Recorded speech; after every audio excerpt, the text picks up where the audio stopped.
Marine চুলে হাত দেয় কিন্তু তার চুল কেউ ধরেনি, তবে সে ব্যথা অনুভব করছিল চুলে। সে বুঝতে পারে না কি হচ্ছে তার সাথে। হঠাৎ সে তার গলায় এক ছাপ অনুভব করে।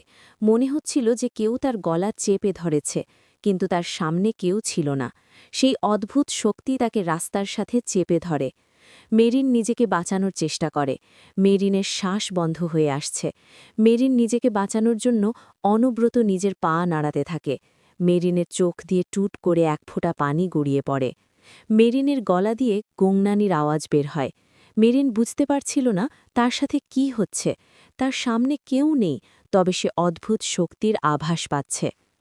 পাহাড়ের খুব কাছে ঘন জঙ্গলের মাঝে যেন সবুজ রঙের আভা ছড়িয়ে পড়েছে। ড্রাভিয়েল বেতালদের সবচেয়ে হিংস্র রূপ ধারণ করেছে। সে যেন তার শিকারকে শেষ করার জন্য অস্থির হয়ে উঠেছে। ড্রাভিয়েলের দুটো বড় বড় দাঁত বের হয়ে এসেছে। তার চোখ সবুজ আভায় জ্বলজ্বল করছে। ড্রাভিয়েলের সামনে ইহতিসাম দাঁড়িয়ে আছে।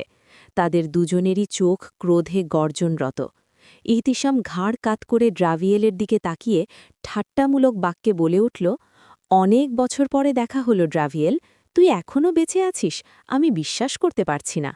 ড্রাভিয়েল বাঁকা হেসে বলল, তোর জন্যই আমি বেঁচে আছি, আমি ছাড়া কে তোকে ধ্বংস করবে ইহতিসাম?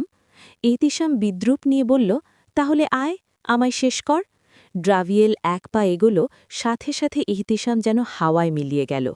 ড্রাভিয়েল ঠোঁট কামড়ে হাসল, ইহতিসাম, ছলনা করছিস আমার সাথে, আর কত ছলনা করবি? কোথা থেকে যেন ইহতিসামের কণ্ঠ ভেসে এলো, ছলনা তো আমার রক্তে মিশে আছে ড্রাভিয়েল, আমি এটাকে কিভাবে ছাড়ি? তোর মৃত্যু। এই শক্তি প্রতিনিয়ত তোর থেকে আস্তে আস্তে করে তোর সকল শক্তি কমাতে থাকবে।